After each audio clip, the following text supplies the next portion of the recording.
Bismillahirrahmanirrahim. Assalamualaikum warahmatullahi wabarakatuh.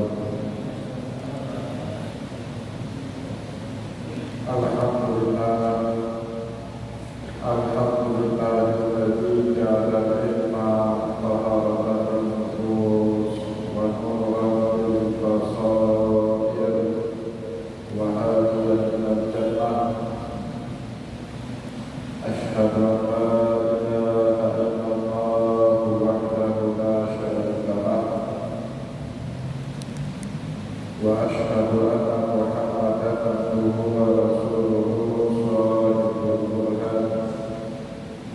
Allahumma shalli wa sallim ala rasulika karim Muhammad sallallahu alaihi wasallam wa ala alihi wa ashabihi wa man tabi'ahu bi ihsanin ila yaumiddin. Summa amma ba'du. Puji dan syukur senantiasa dan tidak pernah bosan-bosannya kita panjatkan kehadiran Sang Maha Pencipta Allah Subhanahu wa Ta'ala, yang mana dengan limpahan karunia-Nya, rahmat-Nya, hidayah-Nya, serta anugerah-Nya kepada kita semua, kita kembali masih diberi kesempatan,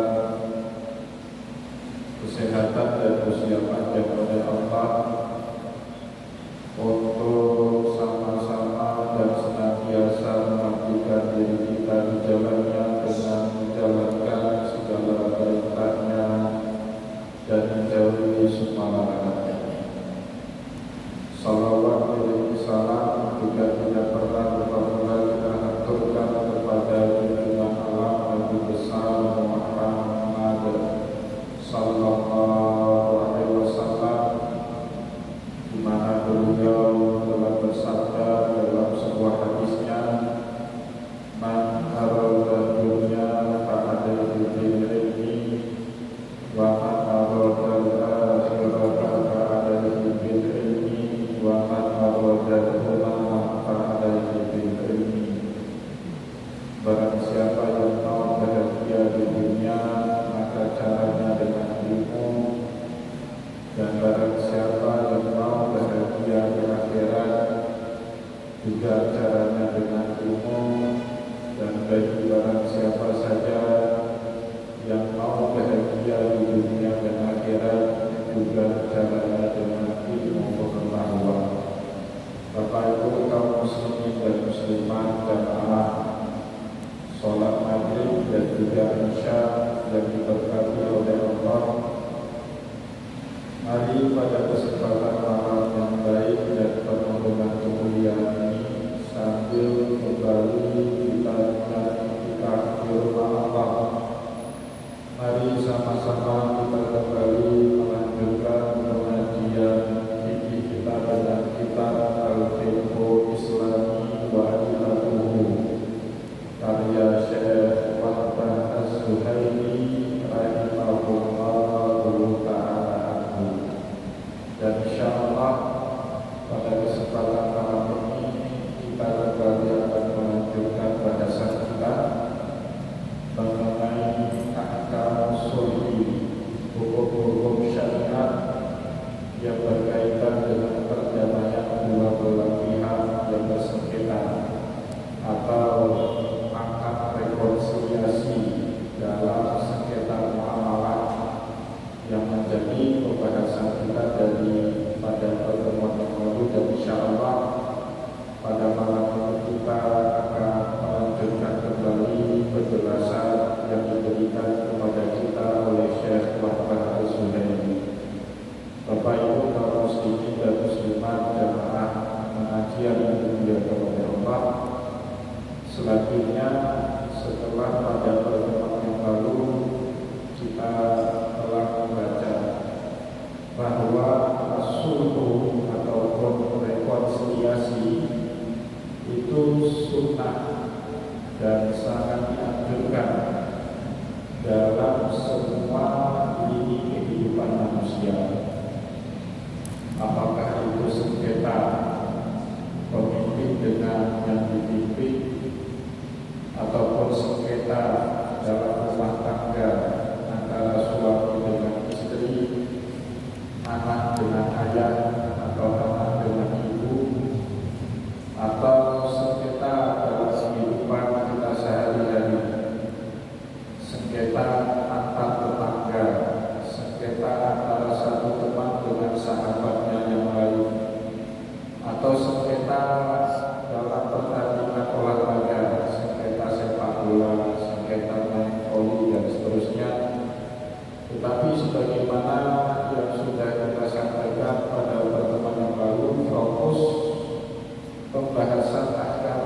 di dalam bab ini tidak berkaitan dengan rekonsiliasi antara pemerintah dengan rakyat atau rekonsiliasi antara pasangan suami dan istri, tetapi yang dimaksud dengan akta usul di sini adalah rekonsiliasi dua belah pihak di dalam akad-akad muamalah, apapun bentuk akad muamalahnya, apakah jual beli, sewa menyewa, akad pegadaian, akad kafalah, akad musyarakah, akad musyawarah, dan akad-akad yang lain sebagaimana yang telah kita sampaikan pada pertemuan yang lalu.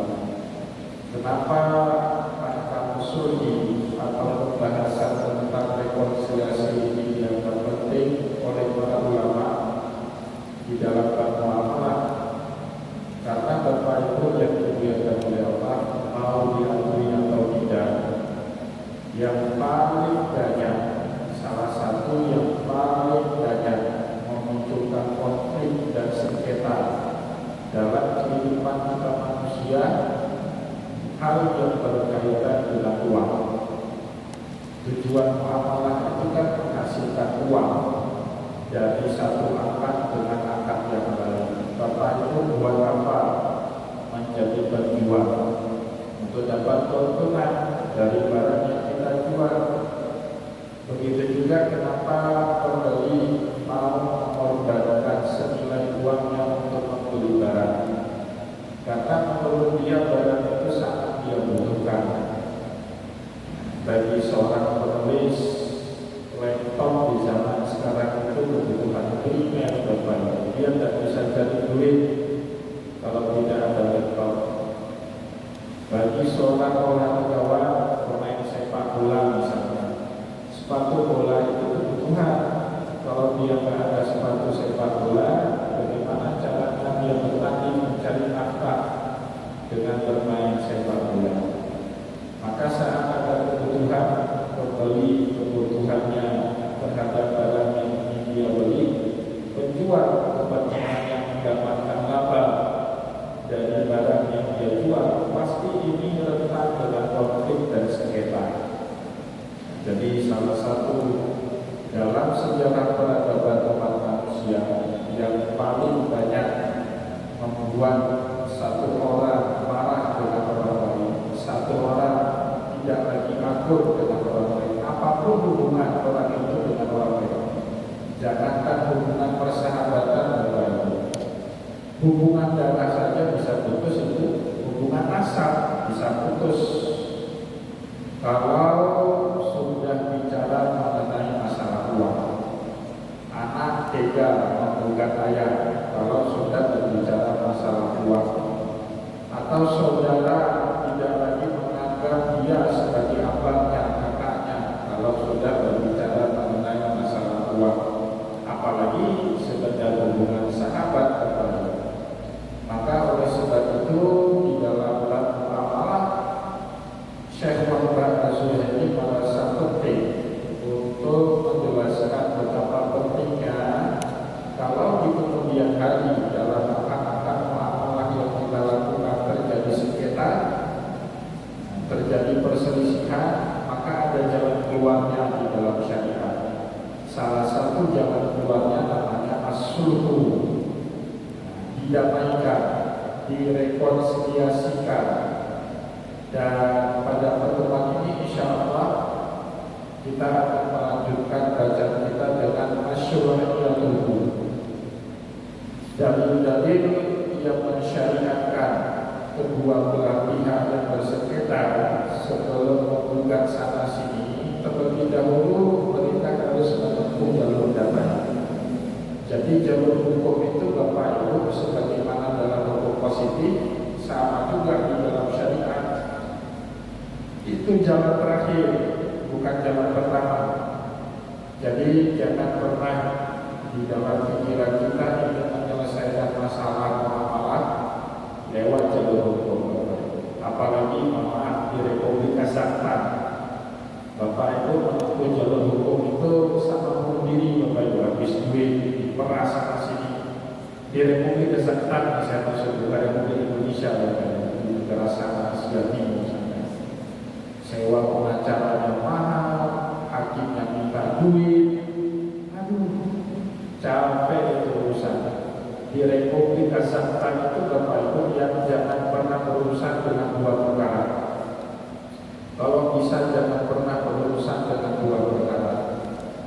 Yang pertama, jangan pernah berurusan dengan masalah hukum, dengan aparat hukum. Nah, itu di Republik Kazakhstan. Sekali Bapak Ibu berurusan dengan masalah hukum, berat badan yang dulunya 70 kilo bisa nyusut 50 kilo Bapak Ibu.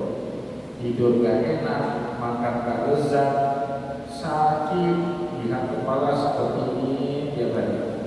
Ya udah gak enak lagi hidup kalau sudah berurusan dengan masalah hukum. Yang kedua, apalagi akhir-akhir ini Bapak Ibu, yang kedua ini paling penting, jangan pernah berurusan dengan masalah kesehatan dari rumah sakit. Nah, apalagi akhir-akhir ini nggak ada jaminan lagi, nggak dibayar Bapak Ibu, harus bayar sendiri. Jadi kita orang Republik Kazakhstan ini Bapak Ibu harus sehat. Dan yang kedua, jangan pernah sekalipun berurusan dengan masalah hukum. Saya dulu tidak percaya Bapak Ibu, baru pulang dari kuliah biasanya kan idealis. Pernah satu kali tidak pakai helm bawa motor, pernah hilang di depan Masjid Oman sekitar tahun 2013-2014. Ditilang, polisi yang hilang saya itu minta duit, diselesaikan dengan cara damai. Saya nggak mau. Udah proses saja ke pengadilan. Bang, repot apa? Habis waktu, habis uang tak apa-apa. Proses saja saya pikir. Ternyata benar kata dia, kalau saya bayar di situ 200.000 selesai. Ke pengadilan bolak-balik entah berapa liter minyak motor saya habis. Belum lagi makan perasaan, makan hati. Sudah datang ke pengadilan kan diobek pun kita kan habis waktu kita, ya Allah, hanya untuk mengambil balik STNK saya itu Bapak Ibu ngabisi waktu 3 bulan, tapi nggak di Indonesia, di Republik Kazakhstan. Masya Allah, ya Allah, itu sudah taubat saya berurusan dengan Republik Kazakhstan. Ya, maka Bapak Ibu, dalam syariat jangan pernah, itu ajaran-ajaran di dalam syariat, jangan pernah mikir untuk menyelesaikan sesuatu dengan masalah hukum, tapi dengan cara damai. Sebab itu Khalifah Umar bin Khattab pernah berpesan kepada kita semua umat Islam, ruddul adawah wal khusumah bainakum hatta yastalihu. Selesaikanlah pertikaian, persengketaan apapun di tengah kalian dengan cara damai. Sengketa rumah tangga, sengketa warisan, sengketa dalam kehidupan bertetangga, sengketa dengan pemerintah, hatta yastalihu, sampai diselesaikan dengan cara damai. Fa inna faslal qada'i bainakum adawah. Karena setiap penyelesaian masalah dengan cara hukum pasti akan menimbulkan ketidakpuasan dari salah satu pihak. Yang namanya hukum manusia Bapak Ibu, pasti tidak ada adilnya. Apalagi manusia akhir zaman, sudah akhir zaman, tinggalnya di Republik Kazakhstan. 3 kali naas, double naas itu Bapak Ibu ya. Nah, maka usahakanlah selesaikan masalah di tengah kita itu dengan cara baik-baik, dengan cara damai. Sehingga di dalam syariat, kata Syekh Muhammad Al-Zuhaili, as-sulhu bainan nasi mandubun. Penyelesaian masalah dengan cara damai di antara sesama kita manusia itu hukumnya sunnah, dianjurkan. Wala ba'sa bi ayyashiral hakimu bisulhi ala khusus. Bahkan seorang hakim boleh, hakim itu artinya berkuasa, pejabat, orang yang punya wewenang dan otoritas, stakeholder, pemangku kebijakan. Seorang penguasa Bapak itu boleh dia menawarkan diri. Kalau kita yang tidak statusnya penguasa tak boleh Bapak. Kalau ributnya masalah agama berarti yang berotoritas FPI. Kalau saya nggak boleh menawarkan diri. Ribut misalnya kayak kemarin di Masjid Abu Idrabri, ribut antara 820. Saya bukan siapa-siapa dan bisa mengajukan diri sebagai mediator, tidak boleh. Tapi FPU wajib besar boleh. Bahkan sebagian kita mengatakan sunnah bukan hanya boleh. Kalau mereka yang punya kekuasaan, yang punya otoritas, ya. Kalau masalah warisan di kampung atau masalah rukun tetangga di kampung, yang punya otoritasnya itu bukan kita masyarakat biasa di kampung, walaupun kita pejabat di kantor, tapi yang punya otoritas di kampung itu Pak Beci dengan aparat kampungnya. Kalaupun ada kepala dinas tinggal di situ tidak punya wewenang, itu bukan wilayah dia, wilayahnya Pak Beci. Kalau di tingkat kemungkinan berarti Pak Beci, kalau di tingkat kecamatan berarti Pak Camat, tingkat kabupaten kota berarti Pak Wali atau Bu Wali atau Pak Bupati. Nah, mereka Bapak Ibu diizinkan dalam syariat di ayasyirah hakim bisulhi ala usul, nawarkan diri untuk menyelesaikan masalah.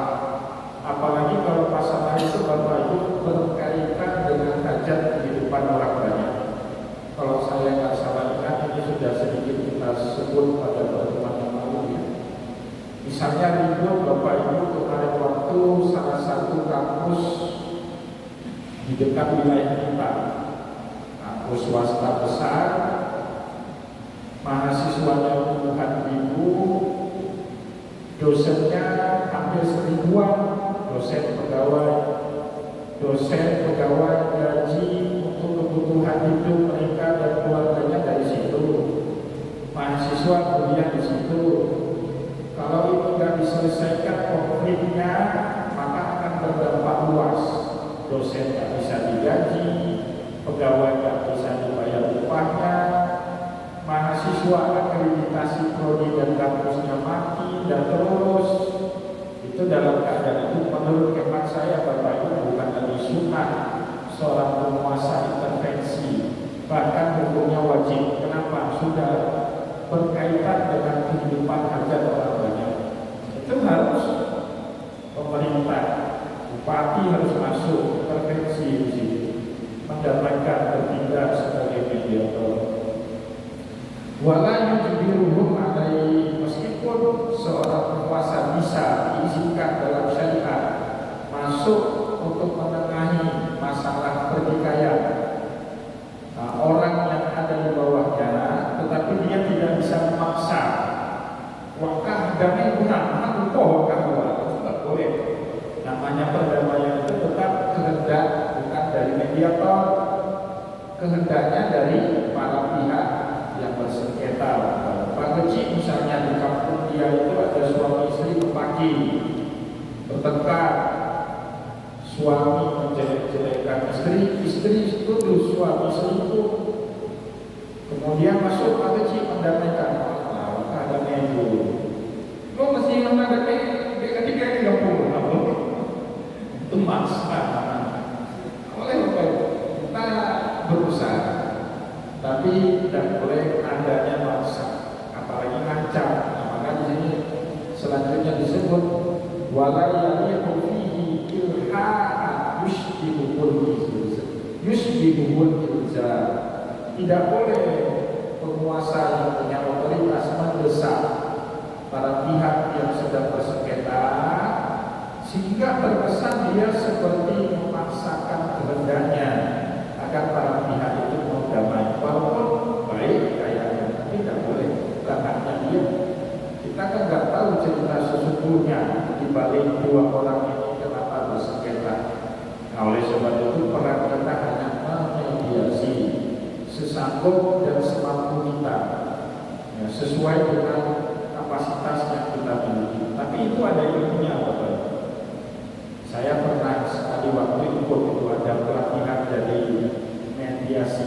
arbiter namanya. Di Mahkamah Agung itu ada sertifikasi untuk arbiter, orang yang diberikan pelatihan untuk punya kemampuan mendamaikan para pihak yang sedang bersengketa. 6 bulan untuk pelatihannya. Waktu itu saya baru jadi dosen, sempat ikut 6 bulan pelatihan menjadi seorang arbiter. Jadi kalau di pengadilan Bapak Ibu, saya nggak tahu pengadilan umum, pengadilan negeri, pengadilan tata usaha yang pernah saya lihat dan pernah magang saya sebagai arbiter di situ dalam mahkamah syariah, pengadilan agama. Ada suami istri mau cerai, atau saudara sengketa terakhir, atau sengketa-sengketa lain yang di ranah mahkamah syariah. Itu sebelum hakim putus ada hakim arbiter, hakim mediator. Nah, dia tugasnya bukan sebagai pemutus, tapi sebagai juru damai dulu. Beberapa persidangan beberapa kali dia usaha untuk mendamaikan para pihak. Kalau sudah beberapa kali masing-masing pihak masih kekeh, baru masuk ke tahap berikutnya, persidangan. Itu sudah hakim benar untuk mencari dan menentukan siapa yang benar, siapa yang salah. Bapak Ibu kaum muslimin dan muslimat jamaah pengajian yang dimuliakan oleh Allah, wa innama yudabuhu ila sulhi. Jadi seorang hakim, seorang penguasa, stakeholder sunnah mendorong, mengajak para pihak yang bersengketa itu untuk berdamai malam yatabayyana lahu annal haqqa bi ahadihima, selama dia tidak tahu pasti ini yang benar mana di antara keduanya, selama tidak tahu pasti. Tetapi kalau si stakeholder pemangku kebijakannya sudah jelas-jelas tahu yang salah si fulan, itu dia tak boleh lagi jadi mediator. Sekampung sudah tahu Bapak Ibu ini yang bajingan ini suaminya ahli selingkuh, tidak usah lagi dimediasi. Udah jelas-jelas. Ini kita udah tahu nih, yang ambil harta warisan keluarga ini si Adin yang jahat, sehingga abang-abangnya gak dapat lagi. Kenapa? Karena yang dikuasai semua sama dia. Itu gak mediasi lagi. Itu Bapak Ibu kalau sudah jelas-jelas. Masalahnya sering terjadi sengketa itu kan gak jelas yang mana yang benar, mana yang salah. Nah, disitulah peran sebagai pemangku kebijakan, orang yang berwenang untuk memediasi. Tetapi kalau sudah jelas ini si fulan yang nipu, si fulan, sudah jelas, kita tidak boleh memediasi. Tapi kita harus membantu pihak yang ditipu, pihak yang dizolimi untuk mendapatkan kembali hak-haknya. Ada kontrak jual beli, janji bayarnya kredit lunas selama 3 bulan, barang diserahkan, buat perjanjian. 3 bulan lewat, 6 bulan lewat, 1 tahun lewat, duit tidak dibayar-bayar. Semua orang tahu. Itu kita tidak boleh menjadi mediasi, tapi kita harus ikut sama-sama membantu. Kalau diminta bantu oleh orang yang terzalimi, kita harus membantu dia untuk menuntut apa yang menjadi haknya. Fa'in tabayyana lahu anfazal hukmu sahibil haq. Kalau sudah jelas perkaranya seperti itu, maka si penguasa bukan lagi tugasnya memediasi, tapi anfazal hukum, dia berusaha menerapkan hukum kepada yang sebenar-benar bisahibil haq, agar yang punya hak itu kembali mendapatkan haknya. Wasulhu masyhur bil kitab wa sunnah wal ijma'. Adapun perdamaian, rekonsiliasi itu disyariatkan dengan Al-Quran, sunnah Nabi, dan ijma'nya para ulama. Amal kita adapun dari Al-Quran, qauluhu ta'ala, di antaranya firman Allah dalam potongan ayat yang wasulhu khair, itu firman Allah Subhanahu wa taala. Nah, di dalam surat An-Nisa ayat 128. Wasulhu khair, Allah memuji perdamaian itu baik. Al-Walid, ujian itu disebut sama Allah akibat dzikru masyhur yang bisyur di baina zawjain. Setelah Allah Subhanahu wa taala sebut syariat mendamaikan pasangan suami istri yang bertikai. Qala ta'ala. Ini ayat lengkapnya ya. Allah Subhanahu wa taala berfirman dalam surah An-Nisa 128, wa ini imra'atun khafat min ba'liha nusyuzan wa ihradan fala junaha 'alaihima an yusliha bainahuma sulhan was-sulhu khair. Wa ini imra'atun, jika ada perempuan khafat min ba'liha, dia takut khawatir suaminya nusyuzan atau iradan, suaminya bersikap acuh. Nah, jadi Bapak Ibu, nusyuz itu sikap seseorang yang melepaskan tanggung jawabnya kepada orang yang berhak dia nafkahi. Itu namanya nusyuz. Bagi seorang suami, nusyuz itu berupa dua: tak kasih bagi nafkah lahir dan tak lagi memberikan nafkah batin. Itu nusyuz bagi seorang suami. Nafkah batin gak dikasih, nafkah lahir juga gak dikasih, belanja gak pernah dikasih, itu namanya nusyuz. Al-Iqradan, atau suaminya sudah acuh sama istrinya, gak diopek tuh, gak diajak ngomong tuh, masing-masing terus hidupnya walaupun tinggal seatap serumah. Itu namanya nusyuz. Jadi nusyuz itu Bapak Ibu dalam agama bisa terjadi pada kedua belah pihak. Bisa terjadi pada pihak suami, sebagaimana juga bisa terjadi pada pihak istri.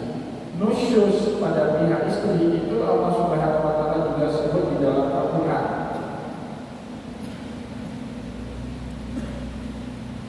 Wallati takhafuna nusyuzahunna fa'idhuhunna wahjuruhunna fil madaji' wadribuhun.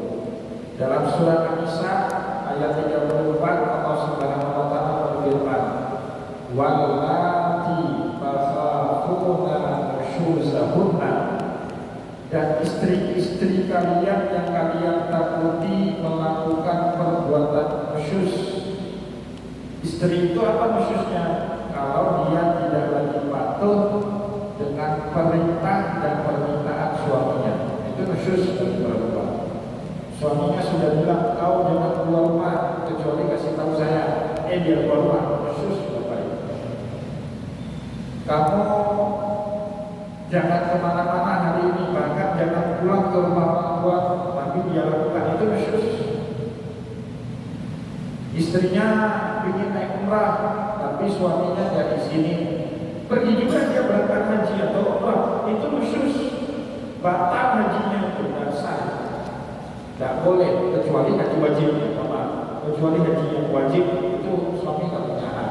Haji pertama itu wajib, itu suami tidak punya hak untuk melarang istrinya. Tapi kalau haji kedua, haji ketiga itu sunnah. Suami berhak melarang istrinya untuk tidak berangkat. Kalau istri tidak patuh, itu namanya nusyuz. Kalau terjadi nusyuz pada istri kalian, prosedurnya gimana? Kata Allah Subhanahu wa taala dalam surah An-Nisa 34, fa'idhuhunna, pertama nasihatilah dia. Kamu jangan dipukul. Kamu kan ada tanggung jawab dengan saya, dengan anak-anak. Saya kan sudah bilang jangan keluar, dinasihati dengan baik-baik. Kalau kamu buat, wahjuruhunna fil madaji', disarankan jangan lagi tidur selama. Itu prosedur kedua. Jangan langsung tempeleng, jangan tempeleng terus. Ada prosedurnya.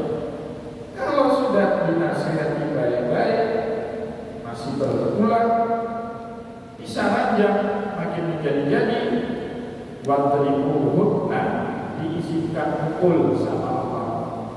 Tapi di sini harus dikasih catatan Bapak Ibu, semua hadis, semua kitab-kitab fikih, semua kitab-kitab tafsir mengatakan apa?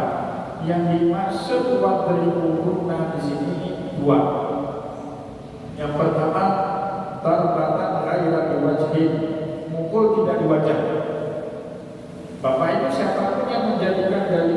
sebagai dalil untuk memukul dan menempel istri di wajah, itu durhaka sama Allah dan Rasulullah.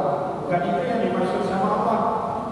Pukul boleh, tapi yang pertama ghairu darbatin di wajhin, tidak pukul di wajah. Yang kedua, wa darbatan ghairu mubarihin, pukul yang tidak meninggalkan bekas. Nah, itu dua Bapak. Kalau sudah tempeleng, sudah tendang, itu KDRT, itu bukan lagi pukul yang dimaksud sama syariat, bukan Bapak itu ya, sudah KDRT. Nah, maka Bapak Ibu kalau juga nggak apa-apa, baru pakai jalur apa namanya, furqah, pisah, ya, pala, bulu, lihat, ilah, tihar, sampai yang terakhir pasang. Nah itu kalau juga nggak apa-apa. Itu nusyus dari pihak istri. Jadi nusyus dari pihak istri kalau dia dan taat dan patuh sama suami. Nusyus suami kepada istri kalau dia tidak memberikan nafkah lahir dan batin kepada istrinya. Jadi Bapak Ibu, nusyus itu dari dua belah pihak. Allah Subhanahu wa Ta'ala di dalam surat An-Nisa ayat 128 berfirman, wa ini wa'atul khafat min ba'diha nusyuzan wa i'radan fala junaha alaihima ayyusliha bainahuma sulha. Maka tidak masalah jika keluarga, pihak suami, pihak istri hadir untuk ikut mendamaikan mereka berdua. Dan di akhir ayat itu Allah mengatakan wasulhu khair, dan berdamai itu baik. Wa uhdiratil anfusyusyuh, walaupun karakter manusia dan berdamai. Manusia itu kalau sudah marah masih mau berdamai? Enggak. Nah maka Allah bilang dalam Al-Quran wa uhdiratil anfusyusyuh. Watak manusia itu pelit. Orang pelit itu nanti surut Bapak Ibu, nggak mau mundur. Itu orang pelit. Nah, apalagi kalau sudah dikuasai marah, dendam, itu sulit betul berdamai. Maka oleh sebab itu di dalam Al-Quran, damai itu tidak murni dari kedua belah pihak. Dan juga damai itu sebenarnya bukan jasanya mediator. Secara hakikat Bapak Ibu yang bisa mendamaikan manusia itu Allah. Wa allafa baina qulubihim, Allah yang bisa mendamaikan antara hati manusia yang satu dengan yang lain. Lau anfaqta fil ardi jami'an, kalian habisi duit untuk mendamaikan orang, ma'alafta baina qulubihim, mereka tidak akan pernah berdamai. Walakin Allah allafa baina, kecuali kalau Allah sudah campur tangan untuk mendamaikan para pihak. Jadi damai itu Bapak Ibu anugerah. Orang yang guyup, Bapak Ibu rumah tangga, anak-anak Bapak Ibu guyup, atur, itu anugerah. Bahkan jauh lebih baik daripada Bapak Ibu diberikan kekayaan. Buat apa Bapak Ibu kaya raya? Mati Bapak Ibu, anak Bapak Ibu bersengketa. Buat apa itu duit? Akhirnya jadi fitnah antara anak-anak kita itu. Ya, tetapi anak kita akur, akrab dengan ibunya, akrab dengan bapaknya, sesama mereka saling bantu, bajut sahur. Waduh itu anugerah Bapak Ibu. Jarang seperti itu di zaman akhir ini. Moga-moga kita dianugerahkan suasana rukun guyup seperti yang dicita-citakan oleh Allah Subhanahu wa Ta'ala dan Rasulullah sallallahu alaihi wasallam. Bapak Ibu kaum muslimin dan muslimat jamaah pengajian yang dimuliakan oleh Allah, kita adakan terlebih dahulu bacaan kita pada kesempatan malam ini. Insyaallah pada pertemuan yang akan datang kita akan lanjutkan kembali bahasan kita dengan masalah akad perdamaian atau akad sulhul